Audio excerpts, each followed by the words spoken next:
Year 10. Today we are learning about surface area of pyramids and cones. But before we start with that, we want to do a quick couple of revision questions up here. Last lesson we learnt how to find the surface area of a cylinder. So for question number 1, we want the formula for a cylinder, which is SA equals 2 pi r squared for the two circular ends plus 2 pi RH for the curved section.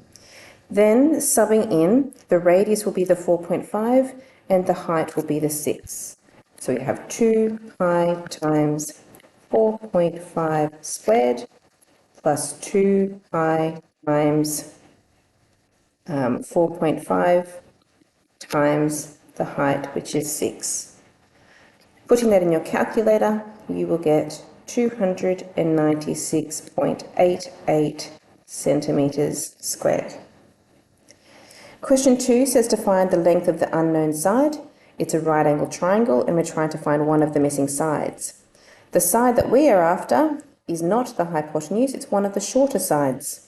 So the shorter side formula is A equals square root of h squared minus b squared.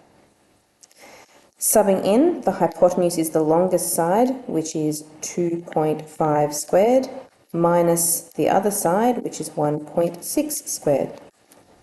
Putting that in your calculator, you find out that the y is equal to 1.92 metres.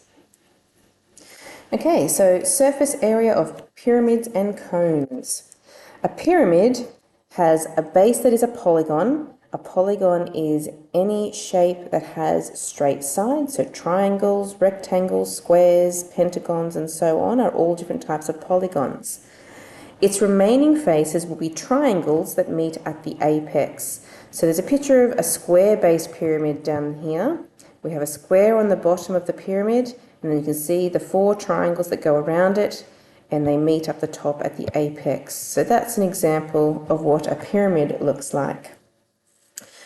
A cone has a base that is a circle, like this one, and it has a curved surface that reaches up to a point, again, which is called the apex. So this is the picture of our cone. The formulas to find the surface area of these shapes. For a pyramid, you have to be a little bit flexible, but there is a little bit of an idea here. Most of the time, the pyramids we do are squares or rectangles, and so that's kind of how this formula here is set up. To find the surface area, you find the area of the base, and then you add on the triangles that are going around it. So it says plus the area of 4 triangular sides, if it was one like in that diagram there. For a cone, the surface area is the circle on the end, which is pi r squared, plus the area of the curved surface, which is found using pi rs. Now, we're using s to represent the slant height, which is the one we need for this formula, not the perpendicular height, which we usually call h. So make sure you always have the slant height when using this formula. On to our examples. Question 1. Find the surface area of the following. The first shape is a cone. So the surface area of a cone formula is pi r squared plus pi rs. The radius is 9 and the slant height is 12. Subbing those in, we get pi times 9 squared plus pi times 9 times 12. That equals 593.76 centimetres squared, because this is still an area. In part B, we are trying to find the surface area of a pyramid. Now for this pyramid, we have a square for the base, because you can see with the markings here, these lines mean those sides the same, making it a square. So the formula for the area of a square is L squared. Then we want to add to that the 4 triangles that would all be the same size because they have the same base, which would be 4 lots of half times base, or half BH. Subbing into that formula, the length of the base of the square is 6, So we have 6 squared plus 4 lots of half times base times height. Now the base and the height that we need of the triangle, if I look at the one here on the front, this triangle, I have the base of 6, so that part's okay, but the height is a bit of a problem. The height that I need is the one going down here. It's the height of the triangle, so a right angle in there. And I don't know that height yet. But I do know this one behind it, the perpendicular height of the pyramid, is a 9. And if I draw a little bottom to that, making it into a triangle, I would have a little right angle triangle inside that pyramid. The base of that triangle would be half of the 6, because 6 is the whole way across, and that would be the centre of our pyramid. So 3 would be the length of the base. So we've got 3 on that side, 9 on the perpendicular height. So to find the hypotenuse, we can use Pythagoras' theorem, h equals square root of a squared plus b squared. And we would get square root of 3 squared plus 9 squared, which is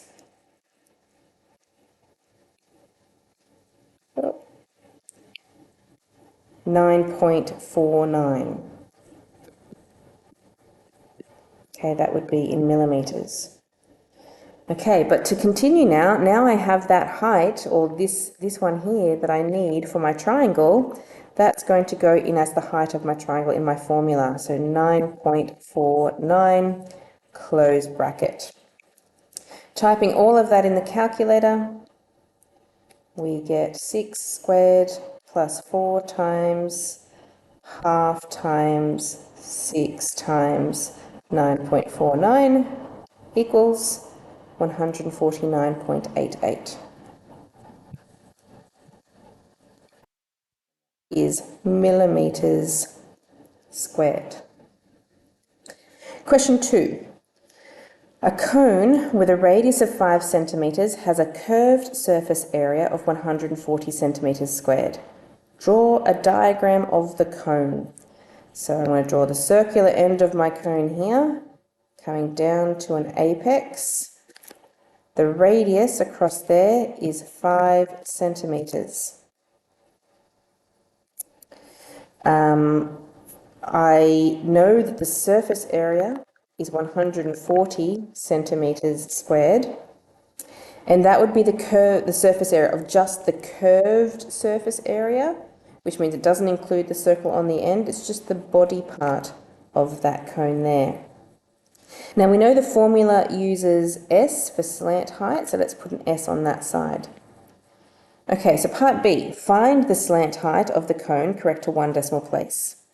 The formula for surface area is pi r squared plus pi rs. But because we only want the curved surface, we don't want the circle on the end. We're just using the pi rs part. Subbing in what we know the surface area is 140 equals pi times the radius, which is 5, times the slant height. Make sure your 5 and your S. It looks a little bit different, so you can tell the difference. To solve that to find S, we're going to divide the 5 pi away from this equation to get rid of that. S will then be by itself, and we're going to type 140 over 5 pi into our calculator to get our answer. And it says to 1 decimal place, so it will be 8.9 centimetres for the slant height. On the next page we have a part C. It says find the height of the cone correct to 1 decimal place. We just found the slant height. This is referring to the perpendicular height. So if you imagine the cone again, actually I might draw that a little bit bigger. Let's make it bigger. So here's my cone. We know that inside that cone we have a radius of 5, and we have just worked out that the slant height is 8.9. I want to find the perpendicular height, So I'm going to use this right angle triangle and Pythagoras' theorem. Now, even though I've used h is probably a poor choice with letter because it's not the hypotenuse, it is actually one of the shorter sides. So using the shorter side formula, it would be a equals the square root of h squared minus b squared. And h stands for hypotenuse, not height in this formula. So it's 8.9 squared minus 5 squared, and that equals 7.4 centimetres to 1 decimal place. Question 3. Find the surface area of this shape correct to 1 decimal place. We have two shapes joined together here. Starting with the cone. The circle end of the cone is covered up, so I'm not going to need the pi r squared part of the formula.